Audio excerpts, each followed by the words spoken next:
Bueno, bienvenidos a todos a esta última conferencia plenaria. Ahora no tengo un anuncio que hacer, tengo una presentación que hacer. Y para mí es un honor presentar a Lola Pons, de todos conocida. Así que voy a hablar de mí en primer lugar, como hemos comentado. Yo la primera vez que vi a Lola Pons con mucha emoción fue, de hecho, en el primer Congreso de Historia de la Lengua al que fui, en Cádiz, en 2012. Y además de que me impresionó ella y todo lo que contó sobre la lengua del 15, que es una de sus especialidades, me acuerdo que me dejó fascinada que utilizó una forma de presentar un prezi, que, que, que fue totalmente sorprendente. Yo creo que todos en la sala estábamos embelesados.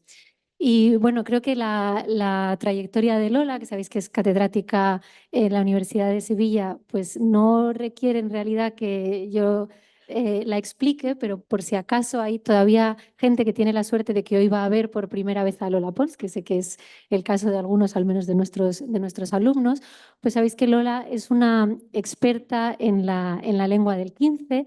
Tiene el proyecto Historia 15, que va por la cuarta fase, que es un proyecto centrado en la lengua elaborada desde la Baja Edad Media, del español, la lengua elaborada, si está bien dicho, desde la Baja Edad Media hasta el siglo, ahora 17, pero empezó hasta el siglo XVI, si no me equivoco. En el Congreso, además, vemos su huella también en las doctoras y doctorandas que han participado, por lo menos en esta edición. Está Blanca, está Ana Romera, o estaba, no sé, Irene Roldán y Claudia Morales, que estaban y tampoco, yo ya no veo. Tenemos, bueno, Lola tiene muchas facetas, además de la faceta de historia de la lengua. Tiene también la faceta del paisaje lingüístico, eh, que es algo que empezó, yo creo, un poco inesperado por razones externas, ¿no? Un factor externo de historiografía, pero que se ha convertido en parte de su actividad. Y bueno, voy a empezar a mirar las notas porque pensaba que iba. Bueno, claro, la otra vertiente que a mí me interesa mucho es la de Lola como investigadora de la variación sincrónica, en la que ha trabajado también. Por ejemplo, si no lo conocen, ese trabajo sobre el qué es pluralizado en andaluz occidental, que es una cosa muy interesante y exótica que creo que a todos nos interesa. Em, Además de la faceta de investigadora con innumerables publicaciones, la reciente edición, por ejemplo, del Diálogo de la Lengua de Valdés, que es parte del tema de hoy, em, tiene la vertiente de docencia. Todo el mundo creo que habrá utilizado el libro de la lengua de ayer para dar clases, al menos yo lo he utilizado para dar clases de español medieval. Y esa vertiente docente deja traslucir mucho el entusiasmo que siente Lola por la lengua y por la investigación y por la docencia misma. Otra de los primeros contactos que tuve yo con Lola fue a partir de unos ejercicios que hacía por sus alumnos a través de redes sociales de todo tipo. Y eso luego, iba a decir, ha degenerado, pero no, ha seguido también en una vertiente de comunicación científica, ¿no? Que también conocemos todos con ese blog, no solo de Yodo. Y también hemos visto una presentación que utilizaba este esquema discursivo, no solo de Vive el hombre, la de María Jesús Torrens. Pero no solo es una labor de comunicación científica, también todo el mundo conoce sus columnas en el País, que no son divulgación, sino que son mucho más que eso. Vuelvo a mirar las notas por si se me olvida algo clave. Me ha pedido que no sea exagerada, pero es que no puedo ser exagerada. Bueno, sí, por no quitarle más tiempo, le doy la palabra ya a Lola y le agradezco que esté aquí para clausurar el congreso.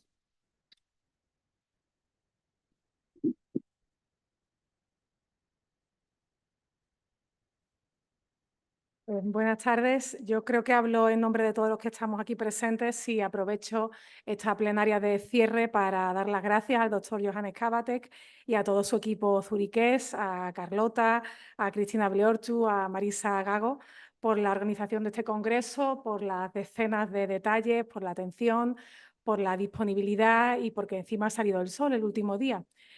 Pero también quiero dar las gracias a Johannes en mi propio nombre por esta invitación a cerrar este congreso tan hispánico, tan suizo, por brindarme este inmenso honor al que espero corresponder con el texto que he preparado, y a Carlota, pues cada vez más andaluza y cada vez más exagerada, por regalarme esta generosa presentación, que la recibo muy bien, aunque sea exagerada, porque bueno, a todos nos gusta que nos quieran y que nos lo digan públicamente.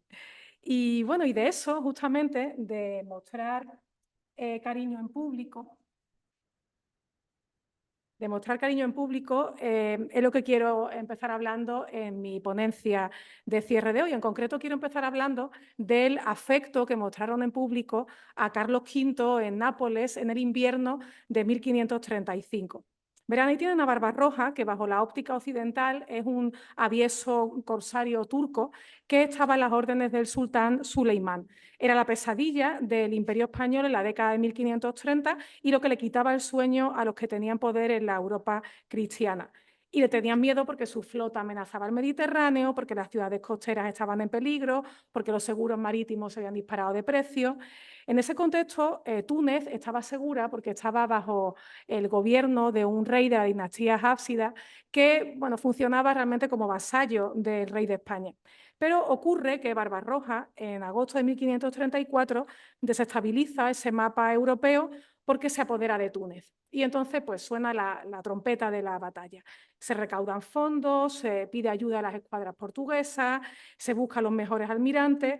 Todo ese invierno de 1534 es una estación de habituallamiento de provisiones, de barcos, de destacamentos. Ahí tienen al emperador, acompañado del que será Felipe, haciendo la revisión de tropas en Barcelona. El emperador va a la guerra montado sobre una galera con dosel y con banderas heráldicas desde Cerdeña hasta Túnez. Y yo les hago esta pintura del escenario porque necesitamos, creo, a Barbarroja tomando Túnez para que se escriba el diálogo de la lengua. Pero quiero seguir con Carlos V sobre su galera en esa expedición que va a recalar en las ruinas de Cartago, va a sitiar la fortaleza de la Goleta, en fin, va a desarrollar toda la operación para recuperar Túnez. Ya es julio de 1535 cuando ocurre esta operación y Barbarroja huye de la ciudad una vez que Carlos entra a la cabeza de los tercios. Terminada la operación, Carlos regresa a la costa continental europea y en concreto entra de manera triunfal en Nápoles. Esa estancia imperial en Nápoles, en el invierno de 1535, va a ser un disparadero de celebraciones, de ceremoniales, hay un refuerzo del poder imperial. Pero por debajo de todo eso, de toda esa sociabilidad cortesana, hay una rivalidad, las fuerzas se están midiendo entre la nobleza napolitana y esta persona, que es el virrey, el famoso virrey Pedro de Toledo. Bueno, este es el trasfondo político en el que se escribe el diálogo de la lengua. Yo he estado casi un lustro trabajando en la edición de esta obra, que todos conocemos prácticamente desde nuestra etapa estudiantil y que salió en 2002 dentro de la colección Biblioteca Clásica de la RAE. Y junto con esta edición, pues he publicado desde el año 2020 al 2023 un conjunto de artículos que tienen que ver también con el diálogo. El diálogo es la obra que nuestros alumnos suelen leer, sea de manera completa o sea de manera extractada en clase, y creo que todos también en general la leímos cuando éramos estudiantes, antes que ellos, sea a través de la edición de Lope Blanc en Clásicos Castalia, la de Cristina Barbolani en Cátedra o la más reciente en la editorial Crítica de José Enrique Laplana. Pues bien, yo quiero explicar en este congreso, a la luz de esta nueva edición del Diálogo de la Lengua, en qué creo que puede diferir o enriquecerse el sentido del diálogo en nuestras clases y en nuestra interpretación a la vista de algunos datos nuevos de la obra y también no solo en el horizonte de la investigación, sino en el horizonte de la docencia, porque Valdés sigue ocupando ese sitio en nuestras clases. Pero quiero volver a Nápoles, a ese Nápoles envuelto en fiestas cortesanas que están celebrando al emperador, que se aloja en la villa de Leucopetra, que es un nombre poético, un poco cursi, para este lugar que existe actualmente, que es lo que actualmente se llama la Villa Nava, en Portici. Es una casa junto al Vesubio y frente al mar, que fue propiedad de alguien llamado Bernardino Martirano. En Villanava fue alojado el emperador el 20 de noviembre de 1535, antes de entrar triunfalmente en Nápoles. Y este es el lugar donde se ambienta el diálogo, que no es la casa de Valdés, porque al final del diálogo Valdés abandona el lugar para regresar a su casa. Se han sucedido posiciones interpretativas muy distintas en torno a quiénes son los personajes del diálogo, pero creo que esas ideas se han renovado en los últimos años con los trabajos de Encarnación Sánchez García.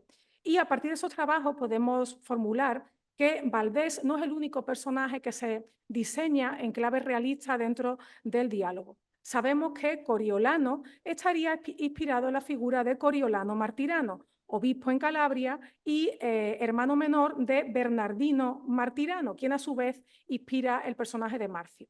Bernardino era corresponsal de Bembo, fue conocedor de las lenguas clásicas, comentarista de Horacio, y de hecho es normal que el personaje de Marcio, cite a Bembo y a Horacio en el diálogo. En la obra, además, los martiranos son los que organizan el diálogo, porque están en su casa. Marcio, por cierto, lo llamamos así, Marcio con C, porque así, como ven arriba en el manuscrito, así es como es nombrado Marcio en el manuscrito que les muestro. Este es el manuscrito que hoy se aloja en la Biblioteca Serrano Morales de Valencia y fue el manuscrito que editó Mayans, un manuscrito que le prestó a Mayans Blas Nazarre. Este manuscrito valenciano es el cuarto manuscrito del diálogo de la lengua, al que yo he denominado V, un manuscrito no conocido y por tanto no tenido en cuenta hasta la actualidad y que he podido consultar en mi edición. Ahí tienen los 4 existentes, desde M, que es el códice óptimo en papel italiano, a Escorial, Londres y Valencia, que son todos ellos también manuscritos del siglo XVI. El manuscrito V no es el más apegado a Valdés, pero como veremos luego, da alguna pista importante sobre el diálogo. No es el códice óptimo, pero resulta que por el azar de que fue Mayans quien lo editó, pues es su forma de escribir Marcio la que ha terminado bautizando a nuestro personaje. Pero como ven, el códice óptimo, que es de la Nacional, escribe Martio. Bien, además de Marcio y Coriolano, vamos a seguir con los restos de personajes, tenemos el personaje de Pacheco. Esa figura de Pacheco corresponde a Diego López Pacheco, que fue el tercer marqués de Escalona y tercer duque de Escalona, perdón, y tercer marqués de Villena. Este Pacheco fue escribano en Castilla y León, estuvo al servicio del emperador y estuvo en Italia. Es interesante porque el personaje de Pacheco es el que da las referencias a Valera dentro del diálogo. Y esto no es casual, porque es el abuelo de este Pacheco Real, de este tercer marqués de Villena, el que frecuentó a Valera en su infancia. Fueron compañeros de infancia. Este Pacheco, en el manuscrito M, la versión corregida del manuscrito M del Códice Óptimo, es reemplazado en su nombre por Torres, pues seguramente en un deseo de no perjudicar el nombre del noble, porque su personaje es el que tiene en la boca los pasajes más ácidos. Pero hay más, porque el escribano escondido se hace llamar Aurelio y Aurelio parece que existió. Uno de los escribanos más destacados de los martiranos se llamaba justamente Aurelio. ¿Cambia en algo esta identificación de los personajes? Yo creo que sí. Creo que ayuda a que replanteemos la idea de que el diálogo de la lengua es un entretenimiento honesto, como modestamente señaló el autor. No es un entretenimiento. No es la mera simulación de una conversación cortesana en un formato típicamente renacentista como el diálogo. No es tampoco, como quiso Montesinos en 1928, un libro práctico para el aprendizaje del castellano. Porque no es casual. Los dos hermanos Valdés, como sabemos, son gustosos autores de diálogo, ahí tienen los títulos, y ninguno confía su escritura al diálogo por el albur de una mera elección genérica. Los diálogos funcionan como casi tratados apologéticos que nacen para postular e intervenir en un estado de opinión. Valdés estaba desde 1534 en Nápoles y allí muere en 1541 sin regresar a España. Nápoles era un lugar complejo políticamente, no era el hervidero pontifical de Roma, pero era un sitio complicado, que además estaba bajo el mandato de ese carismático personaje al que aludía antes, Pedro de Toledo. Era un reino de ascendencia aragonesa con una identidad cultural y política propia. Una visita del rey a Nápoles no era una cuestión de días. La visita del emperador se prolongó de noviembre del 35 a abril del 36. En otoño del 35, Valdés está en Nápoles y es previsible que justo en esos meses donde la corte in itinere estaba sentada en Nápoles, Valdés redacte o idee el diálogo. La nobleza napolitana y la nobleza española, que habían estado juntas en Túnez, en esa expedición que rodea la goleta, están juntas también, de alguna manera, en esa recreación de conversación que es el diálogo. Pongo ahí el pasaje de los desaguaderos, donde Valdés critica el juego, el vestir, el banquetear, asociados a las visitas imperiales, porque es inevitable establecer un contraste con lo que pasa en Nápoles durante esta visita imperial. Todo se llena también de églogas, de ceremoniales, y Valdés parece que eso lo ve críticamente. Pero junto a eso, o por encima de eso, hay también debates políticos y decisiones cruciales que se toman para la administración napolitana en esta etapa. Nuestro querido Wulf Osterreicher decía que el diálogo era un manifiesto lingüístico-político dirigido al César. Bueno, no sé si el rótulo es exagerado, pero desde luego sirvió para poner en tinta y papel ideas que Valdés había formulado. O sea, para que el diálogo se escriba, Valdés tenía que estar en Nápoles y tenía que coincidir con el emperador. De otra manera, no se hubiera ocupado de escribir de lengua, que era un asunto que no era objeto de su disquisición, quizás sí de su interés, desde joven. ¿Pero qué ha tenido que ocurrir para que Valdés esté en Nápoles? Bueno, pues les invito a que vayamos atrás en el tiempo. Valdés está en Nápoles instalado porque acaba de abandonar Roma, que es el lugar en que reside desde 1530, cuando abandona España. Las razones para abandonar Roma se van acumulando en el tiempo. Una muy importante ocurre en 1532, cuando su hermano Alfonso, que es su gran protector, el secretario del emperador, muere de repente. En ese momento la vida romana de Valdés se desestabiliza y siguen ocurriendo cosas. Una importante es el cambio de papa, de Clemente de Medici a, en 1534, Paulo III, un farnesio con quien la política vaticana apunta ya a una mayor ortodoxia. Valdés se va viendo sin apoyo, no diría que se queda solo, pero la situación cambia y se marcha. Pero se marcha después de que Roma haya sido el lugar donde había aprendido italiano, donde había acentuado su conciencia lingüística contrastiva en torno al castellano en relación con otras lenguas. Es un lugar importantísimo en su formación. Pensamientos que aparecen en el diálogo, como la necesidad de incorporar palabras al castellano, la coincidencia o el alejamiento de las lenguas romances con respecto al latín, o la necesidad de ofrecer una especie de guía normativa para el español, debieron de empezar a configurarse en esta etapa romana, en la que además Valdés detecta muy pronto el prestigio social del castellano y dice: ya en Italia, así entre damas como entre caballeros, se tiene por gentileza y galanía saber hablar castellano.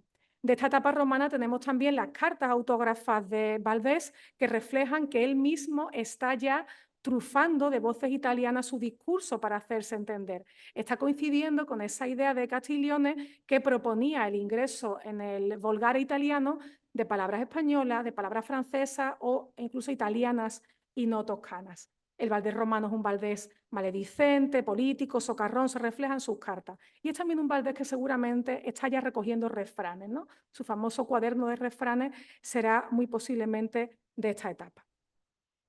Valdés podía haber coincidido en Nápoles con el emperador de manera circunstancial, pero no bastaba eso para que el diálogo se escribiera. Hacía falta una estancia italiana intensa y formativa, hacía falta exponerse a leer y escribir en dos lenguas y reflexionar sobre contractividad lingüística. Italia está presente en el diálogo constantemente. Ideologías, palabras, la propia rivalidad con Nebrija es una rivalidad alimentada desde Italia. De manera que para que el diálogo contenga estas ideas, pues Valdés tenía que haber estado en Roma unos años y rodeado de esa intelectualidad española en Italia. Pero la pregunta es, ¿qué ha tenido que ocurrir para que Valdés esté en Roma? Así que hay que volver a ir atrás en el tiempo. Seguramente es el secretario del emperador, Alfonso de Valdés, el que convence a su hermano menor, Juan, de que se tiene que ir de España. Yo a veces he tratado de imaginar cuál fue la frase que le pudo decir por carta, quizás fue algo así como salid de España o venid de Roma, pero parece decisiva su figura para que Valdés salga de España. Pero es una paradoja, porque es Alfonso de Valdés, secretario del emperador, el que convence a su hermano para que se marche de la España del emperador. Y ocurre eso, ocurre ese proceso, esa convicción, porque España ya no es un lugar seguro. Porque Juan de Valdés ha publicado este libro, el diálogo de doctrina cristiana, que aparece en 1529. Es el único libro de Valdés que sale impreso en vida y tiene mérito, no sé, que es el primer libro español prohibido por la Inquisición. El libro se imprime en Alcalá de Henares, junto a las aulas universitarias donde Valdés estaba cursando estudios. En 1525, Valdés estaba ya instalado en Alcalá de Henares, empezando una etapa crucial para la consolidación de su personalidad intelectual, su etapa universitaria. Es verdad que Valdés no hace mención a su etapa universitaria en ninguno de sus escritos, pero es evidente que en el diálogo de la lengua hay algunas huellas de sus lecturas escolares. Aquí he recopilado un par de casos. Por ejemplo, la ejemplificación de la sonorización romance se hace con los mismos ejemplos en los que después recaerá Gonzalo Correa, sin contacto con el diálogo, ejemplos provenientes de un manual escolar. Pero la universidad le aporta otras cosas aparte de los ejemplos escolares, unas cosas más tangibles que otras. La universidad le aporta a Valdés, por ejemplo, la idea de que la gramática hay que verla con desconfianza. Valdés liga las cuestiones gramaticales al aprendizaje elemental. Esto es propio del ambiente universitario. La idea de que el detenimiento en cuestiones de gramática era cansino, era una manía escolar, era lo que Valdés llamaba en boca de Pacheco gramatiquerías. Y la universidad aporta también al diálogo la enseñanza directa de maestros muy destacados a los que Valdés no nombra, a los que silencia por completo. Seguramente, como veremos ahora, por prudencia y sigilo ante la situación que ha dejado en España. Sabemos que en esos años alcalaínos consolida su formación con maestros de toda relevancia.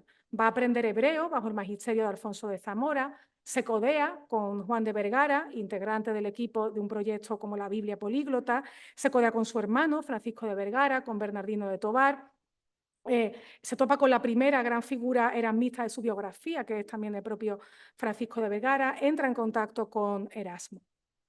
Me quiero parar en uno de esos maestros, que es Juan de Vergara. Las enseñanzas de Juan de Vergara se perciben en el diálogo en algunos aspectos concretos y otros no tanto.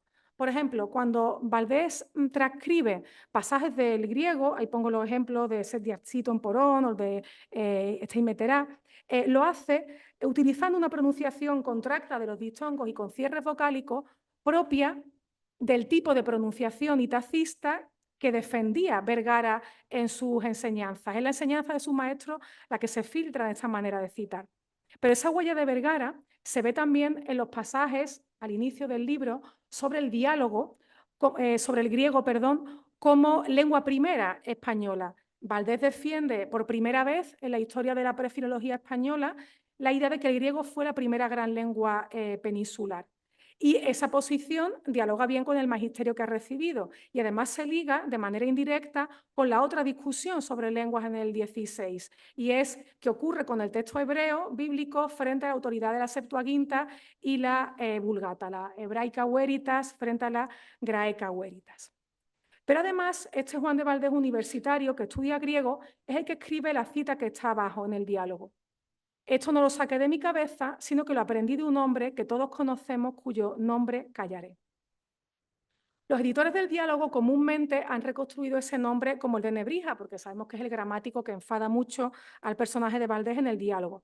Pero yo creo que se puede revisar este pasaje a la vista de la aclaración que hace el glosador del manuscrito V, que, como decía anteriormente, aunque no es el óptimo, hay que tenerlo en cuenta también para una edición. La glosa dice: creo que lo dice por el doctor Juan de Vergara, que la lengua castellana pudo dar mucha luz.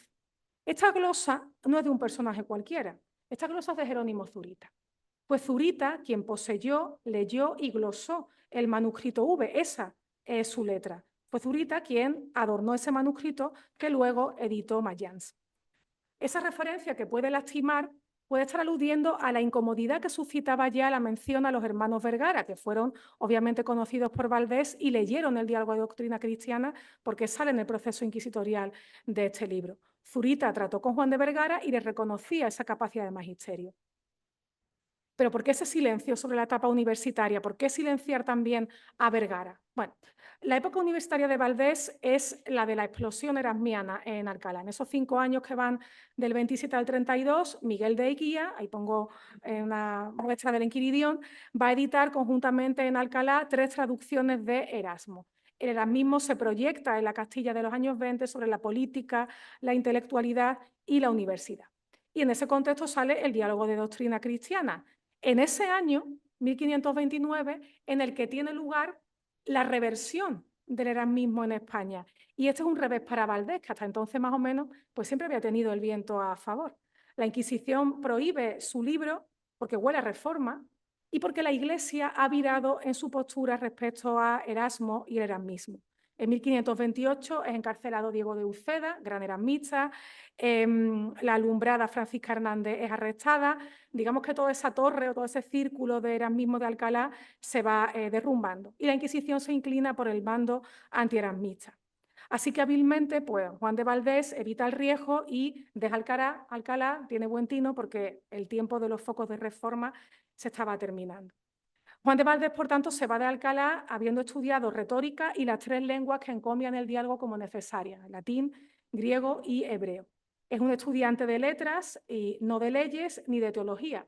Si damos a leer el diálogo a nuestros estudiantes, pues quizás hay que insistirles en que la universidad le enseñó cosas a Valdés, al menos 4, latín, griego, hebreo, pero también el silencio o la estrategia, es decir, a retirarse cuando las cosas vienen mal dadas. La Universidad Complutense no tenía facultad de Derecho, daba una gran relevancia a la teología. ¿Por qué escribe un libro religioso, Valdés, que no ha estudiado teología en Alcalá? ¿Por qué no estudia teología en Alcalá? Hay que decir que Valdés no asiste a la universidad después de haber hecho, digamos, los estudios básicos en su ciudad o en su pueblo, como hace Nebrija. Él va a Alcalá después de haber estado unos años trabajando al servicio del segundo marqués de Villena en su palacio de Escalona. Es decir, entre Cuenca, su lugar de nacimiento, y la Universidad de Alcalá está Escalona, que sale incluso mencionado en el diálogo de la lengua. Porque Escalona es fundamental para entender el porqué de esa preocupación por la lengua española. Valdés acude a Escalona porque allí está la casa de los Pacheco. Allí ejerce de paje al servicio del segundo marqués de Villena.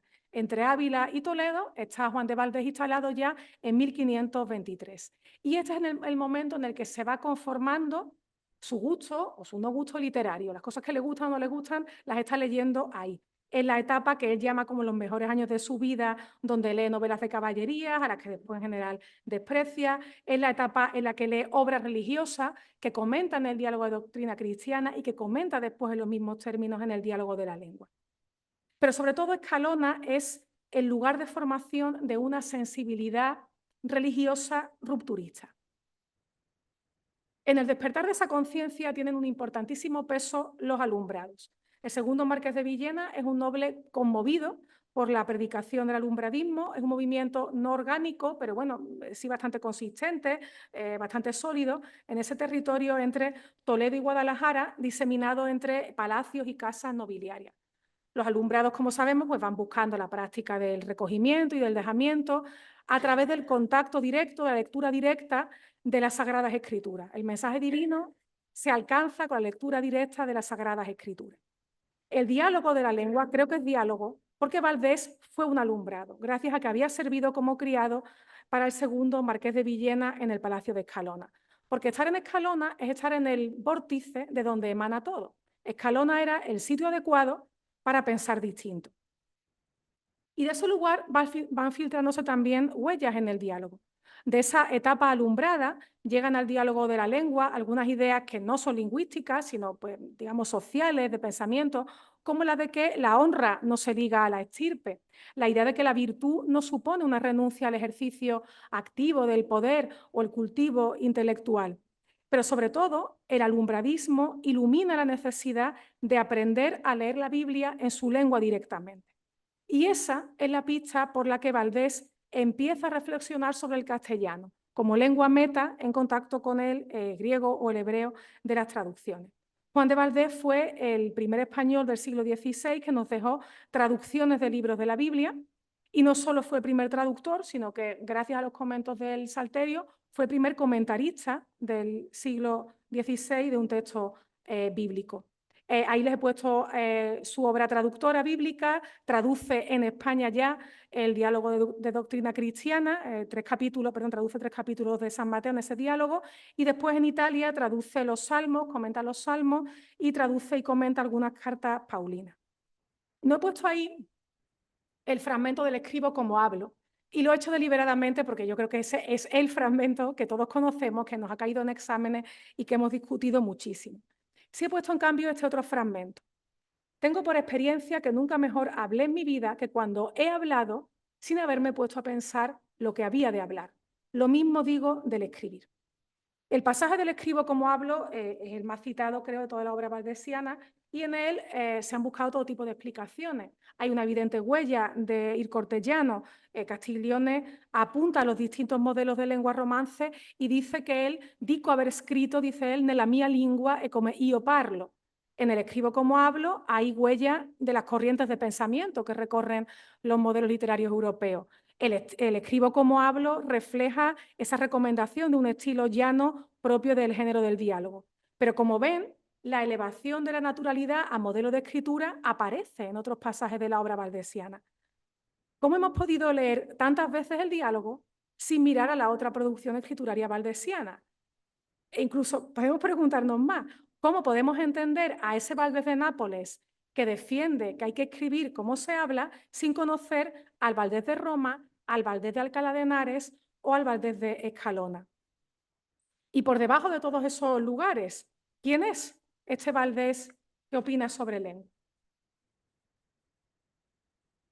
El diálogo de la lengua se sostiene también sobre apreciaciones de Valdés que pertenecen a ideas que eran comunes en la lingüística popular de su tiempo.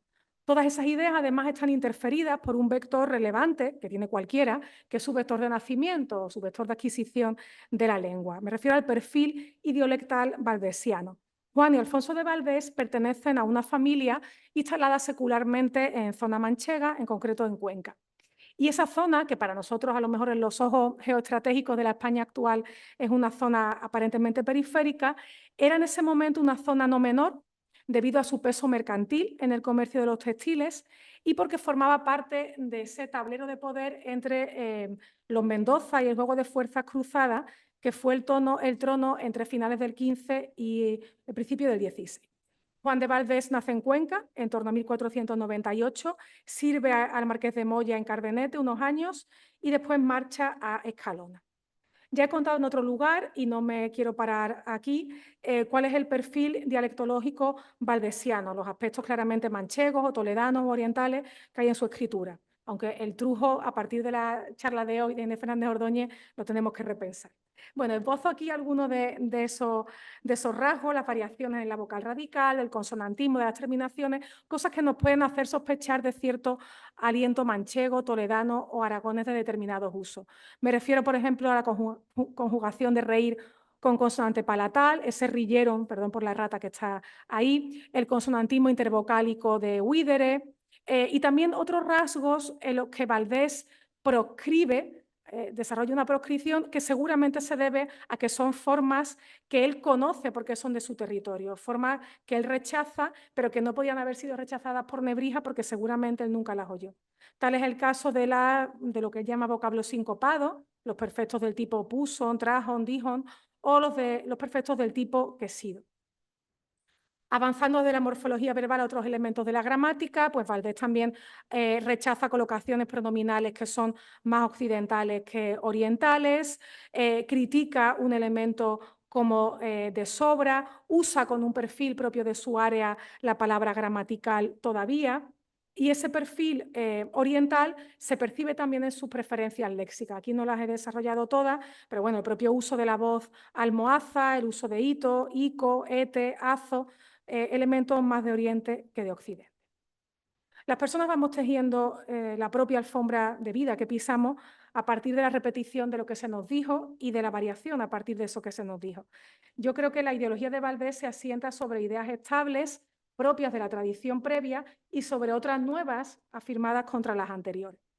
Creo que son importantísimas su crianza, su desarrollo religioso en Alcalá, la formación universitaria, el enfrentamiento a un nuevo espacio comunicativo cuando marcha a Roma y su experiencia personal, ese intento por volver a ganarse la vida de nuevo en Nápoles.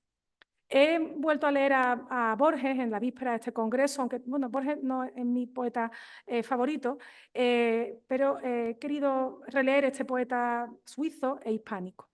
No saben que la mano señalada del jugador gobierna su destino. No saben que un rigor adamantino sujeta su albedrío y su jornada. También el jugador es prisionero, las sentencias de Omar, de otro tablero, de negras noches y de blancos días. Me fijo ahora en el albedrío frente a las prisiones, es decir, bajo ese retrato excepcional, abarcador, fresco, muy informativo, que es el diálogo de la lengua, ¿cuánto late de albedrío, cuánto late de originalidad, perdón, en el pensamiento de Valdés? ¿Cuánto del pensamiento de Valdés es prisionero de su periplo vital y de las circunstancias en que se compone? ¿Cuánto del diálogo es fruto de las propias ideas de Valdés, ajenas a su formación académica, propias de eso que hoy llamamos lingüística popular? Algunas de las valoraciones lingüísticas que hace Valdés son tan de sentido común o tan, digamos, impresionistas que se repiten en otros autores coetáneos. Pongo dos ejemplos, podríamos poner más. Él rechaza gañivete, prefiere cuchillo, y una valoración similar se encuentra años más tarde en Juan de Pineda sin que lo haya leído, que va a calificar gañivete como palabra grosera y vieja. Lo mismo ocurre con el empleo de quillotro como partícula discursiva. Valdés dice que es un arrimadero para los que no sabían o no se acordaban del vocablo. Y después Lope de Vega va a criticar a la juventud de hoy en día, a esa nueva juventud gramaticanda, en una rima dedicada a Argensola, diciendo que está esa juventud llena de solecismos y quillotros. Y algo parecido va a decir después también Gonzalo de Correa, sin que de nuevo haya leído el diálogo.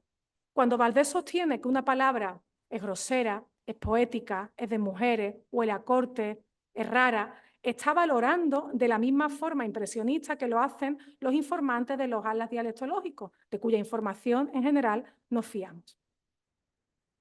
La lingüística popular es entendida como el conjunto de discursos, de representaciones y de prácticas metalingüísticas emitidas por quienes no son lingüistas y alojadas fuera del discurso académico. El reciente manual de 2023 de Lidia Beca en Greuter proporciona una excelente fotografía de esta disciplina que se bautizó en el año 66 como Volkslinguistik, pero que en la tradición europea ha recibido otros nombres, algunos les he extractado. Lingüística ingenua, folk, sentimiento lingüístico profano, metadiscurso de los no lingüistas, lingüística de los profanos, del sentido común, de los legos. Es verdad que en España parece haber triunfado el término de lingüística popular, una disciplina que limita con la historia de las ideas lingüísticas y se interesa por la configuración de la norma ejemplar y prescriptiva en relación con los propios hablantes. Pero esos hablantes profanos que nos hacen la lingüística popular, ¿quiénes son? Hoy lo podemos tener claro. Traigo dos ejemplos. El de la izquierda es un texto que salió hace unos días en el Diario de Sevilla sobre el seseo y el ceceo, que, lo atribuye a los moriscos, data el seseo en 1584 y ya paro, ¿no? Bueno, lingüística de los legos, muy, muy lega. Pero también pertenece a la lingüística popular ese texto que ven a la derecha del País, del 78, de Rosa Montero, donde con bastante intuición Rosa Montero hace un retrato de la juventud amante del ácido y el lisérgico de esa época, lo que entonces se llamaba la gente del rollo, lo llamaba psíquico veneno, y dice Rosa Montero, la gente del rollo dice India sin artículo, amputando ese la previo del manual geográfico escolar. Bueno, no se aterriza sobre la gramática, pero es cierto que cuanto más hemos ido a la India, menos hemos puesto el artículo. También se pueden relacionar con esto otras ideas. Hace unos meses, Aitor Esteban, portavoz del PNV en el Congreso, volvió a sacar en la tribuna parlamentaria un tópico que sigue circulando, el topicazo de que el vasco es la lengua más antigua de Europa, ¿no? Por supuesto, ajeno a que el euskera del siglo I no es el del siglo XXI, como el griego tampoco lo es. ¿Dónde ponemos la línea entre lingüistas profesionales frente a no profesionales cuando estamos en etapa precientífica? Cuando Valdés, por ejemplo, señala en el diálogo que la lengua que hoy usan los vizcaínos es aquella antigua española, vemos que una idea científica de la etapa precientífica coincide con una idea que sigue subsistiendo en la lingüística popular de hoy. Pero la idea de Valdés está muy arraigada en su tiempo. Ahí ven que también se cita en el Anónimo de Lovaina y con una referencia similar, esa idea reaparece, por ejemplo, en Cervantes, que dice que la lengua vizcaína lleva el lauro de Antigua a la etíope y la abisinia. ¿Se convierte la historiografía lingüística previa a la edad contemporánea en un campo que coincide de pleno con la lingüística popular de hoy? Bueno, creo que no, obviamente, ¿no? En una etapa precientífica como la valdesiana, esta idea recorre muchos tratados de los orígenes de la lengua, aunque hoy sea una idea falseadora.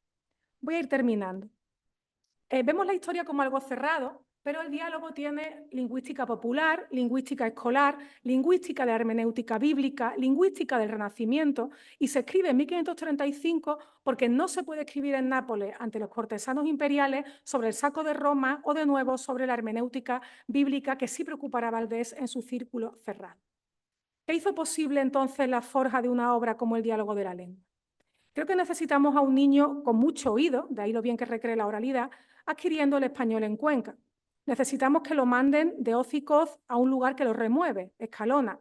Necesitamos que metan alumbrados en prisión, que él decida ir a la universidad, que la universidad sea un lugar tolerante, pero que luego deje de serlo, que se marche a Italia, que su hermano tenga un cargo importante, que tenga mano izquierda suficiente para sobrevivir en una Roma llena de contubernio. Han de morir sus apoyos, ha de tener amigos en Nápoles, ha de existir Barbarroja, ha de ganar Carlos V la batalla de Túnez, ha de tener amigos napolitanos que lo integran en un círculo cortesano. Y después de todo eso, aparece el diálogo. Y después de todo eso, está la historia no escrita del diálogo. El milagro, no me cabe llamarlo de otra manera, de que el diálogo se nos haya conservado. En un manuscrito, ese códice óptimo, M, que sale de Italia y que es protegido por el círculo humanista que directa o indirectamente frecuentó a Valdés. Necesitamos a Álvaro Gómez de Castro testificando sobre el diálogo de la lengua incluso en su testamento. Necesitamos a Juan Páez de Castro guardando una copia del diálogo entre sus fabulosos papeles de la primera traducción de la Odisea al castellano. Necesitamos a Zurita pidiéndole el manuscrito a su compañero Páez y mandándolo copiar y glosar. Necesitamos a Gracián de Antisco, a cuyo nombre está ligado el manuscrito del Escorial. No sé cuánto se podrá reconstruir de esa historia nunca contada de estos humanistas anónimos que tanto estudiaron y que tampoco escribieron. Hoy en varias de las sesiones de la mañana se hablaba de la filología del texto, de la filología artesana, de la filología que acude a la obra, a comprobar y a contextualizar. Pero hay también una filología de la persona, de su formación, de su historia y de esas personas que hicieron posible ese milagro material de conservación del diálogo. Valdés muere en Nápoles en julio de 1541, un año antes de que el Papa Pablo III instaurase la Inquisición en Italia. Y el círculo religioso que había formado se diluye, los caminos se van diversificando. Unos se hacen calvinistas y se vienen, por cierto, por aquí, otros diluyen sus preocupaciones religiosas, muchas de sus traducciones se pierden. El poeta Bonfadio le dedica un elogio fúnebre donde lo llama compito uomo, hombre completo.